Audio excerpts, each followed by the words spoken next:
So, Jamaica, Queens, you ready to go deep? Yeah. We're not talking just the airport, right? We're talking centuries of history packed into this one place. What gets me is how Jamaica's story, it kind of mirrors America itself, you know? Immigration, how cities grow, even what downtown meant way back when. Right. Like, first off, Trading Post Central before New York City was even a thing. Exactly. Forget the skyscrapers, right? Picture Native American tribes, their paths. There are streets now, coming from as far as the Ohio River, can you imagine? Wow, yeah, for what? What were they trading? Furs, mainly. Big business back then. They treated those furs for wampum. Wampum, like the beads? Yep, those beads used for everything, like money, ceremonies, you name it. Imagine that whole exchange happening where, like, Jamaica Avenue is now. That's wild. Okay, so furs to wampum, got it. Yeah. But how do we get Jamaica from all that? The name's a trip, right. It Yeah. all starts with Jamaica, or sometimes Yamaka, what the English called the Lenape people who are already here. Lenape, those were the... The Native Americans, exactly. And the meaning behind those names, beaver. Beaver. Like the animal. No kidding. Those busy little guys, they were huge GE around here. Literally, there's a beaver pond right where we are, later called Baisley Pond. So the OG influencers were beavers. I like it. But Yeah. hold on, I've run into another name, Rustdorp. Ah, Rustdorp. Doesn't quite have the same ring to it, does it? Not really. That was the Dutch settlers trying to make their mark. Around 1656, Rest Town basically made sense, given where it was. Makes sense, yeah. But it was folks like Robert Coe who really got things going. Who was he? Dutch-appointed magistrate. One of those guys, navigated the changes even when the English took over. Talk about rolling with the punches. Adaptable. That's the spirit. And then, boom, Jamaica's the Queens County seat. Big leagues. No small potatoes. Okay. Held that title for over a century, starting in 1683. Wow, that's a long time. Long time. And during that time, get this, rural area to boomtown. We're talking the first electrified rail line in the state running right through. Picture it. Horses and carriages next to this brand new tech. That's a sight. Total game changer. But seems like Jamaica was on that forward-thinking vibe even before then. Look at Rufus King, builds his fancy manor here early 1800s. But he was anti-slavery. Not exactly a popular opinion back then. Rufus King, he shows you how one person's beliefs, they can really impact a place, his house. It's the King Manor Museum now. And speaking of impact, get this, Jamaica's public school system. Started on a budget of, get this, $125. Wait, $125? Seriously, I think that's what I spent on coffee in a month. Right, puts things in perspective. And let's not forget the post office, 1794. The post office, for all of what we now call Brooklyn and Queens, that's a lot of mail. Yeah, that's a lot of mail. So yeah, Jamaica was the spot. From Rest Town to the center of it all. Okay, but I have a feeling things really get interesting in the 20th century. What do you say? Fast forward a bit. Hit that button. Department stores, grand theaters, even how we shop for food changed forever because of Jamaica. Buckle up. So picture it, right? 1930. You walk into a store and you can pick your own WN groceries. No more telling a clerk what you need. Whoa, really? That's wild. Where'd that even happen? Right here in Jamaica. Mm. King Cullen, first self-service supermarket. Changed how we shop, right? That's huge. It's like those everyday changes, they really make you think. Mm.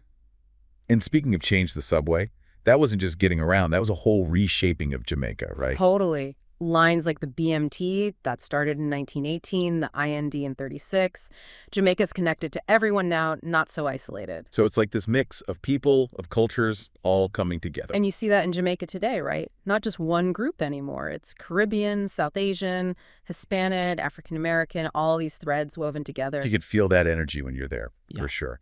Like the whole world set up shop. Right. And think about this, the Jamaica Muslim Center. That alone, it's a big reason why the Bangladeshi community grew so much here. Wow. So it's like communities within the community and then Jamaica Station itself. That's got to be a central point for all this, right? Oh, absolutely. Long Island Railroad, your EJZ subways, then you toss in the air train to JFK. It's not just commuters. It's like global connections happening right there. Makes you wonder about the stories, you know? Right. Like a little snapshot of the whole world.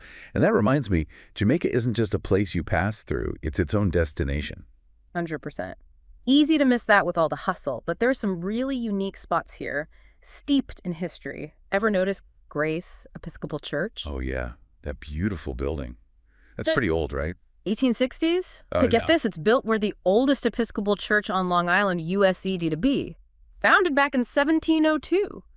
Talk about layers of history. Wow, that's incredible. And speaking of old, got to mention Prospect Cemetery. I mean, 1668, that's older than America itself. No kidding. Some of the earliest families who settled here, they're buried there, like the Willets, the McCormicks. You really feel that connection to the past. Like those stories are still present. Yeah. Somehow. But it's not just buildings and cemeteries, right? Jamaica's got this vibrant art scene, too. Totally. The Jamaica Performing Arts Center, for example. Beautiful building. Used to be a Dutch Reformed church. That's what's cool about Jamaica, the old blends with the new. I love that. So you've got these stunning buildings like the old Jamaica Savings Bank, that Beaux-Arts style, those grand staircases. Yeah. Talk about making a statement. Right. Shows you what they were going for back then, that sense of ambition.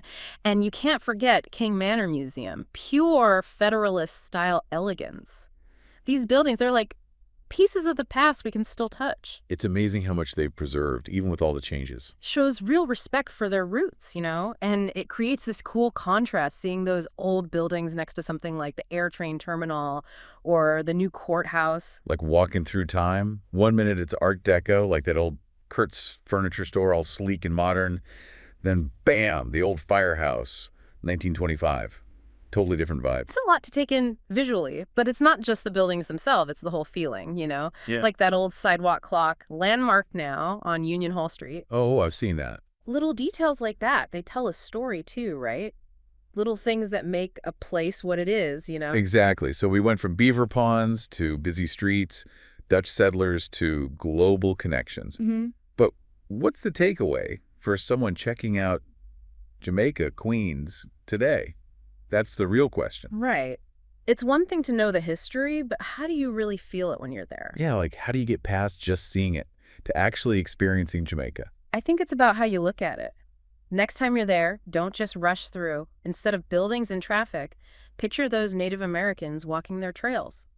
That's Jamaica Avenue now. Whoa, I like that, like rewinding what you see. Exactly. You're not just in a city then. You're a part of that whole history. So it's about finding those connections to the past. And realizing those connections are everywhere. Hear a train. Imagine that first electric one, totally changing the pace of life here. It makes you appreciate how much things have changed. Right. And not just the big stuff. Think about the people who came here early on, starting from scratch. What was their Jamaica like? Every corner has a story, if you know how to look for it. And those stories are full of resilience, people making things work, building a community. That's inspiring, actually. Think about Rufus King sticking to his beliefs even when they weren't popular.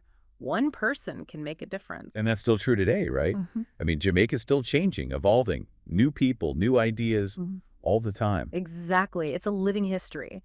So if you're heading there, pay attention to the details. See those old buildings holding their own next to the new stuff? Like time capsules tucked into the cityscape. Right. Take a minute, check them out. That old furniture store, that firehouse, each one has a story to tell. And don't be afraid to really listen to. All those languages, those conversations, that's all part of Jamaica's energy. Exactly. Get off the main roads, try that little restaurant, chat with the owner. You never know what you'll discover. Hidden gems and unexpected stories. And hey, if you're feeling brave, swing by Prospect Cemetery. Might feel spooky, but it's a powerful reminder, All those lives shaping the place we know now. Jamaica, Queens. Way more than just a dot on the map. A place with heart, history, and a whole lot of soul. We've barely scratched the surface, but hopefully this deep dive gave you a new perspective, some food for thought, and a reason to go explore Jamaica, Queens for yourself.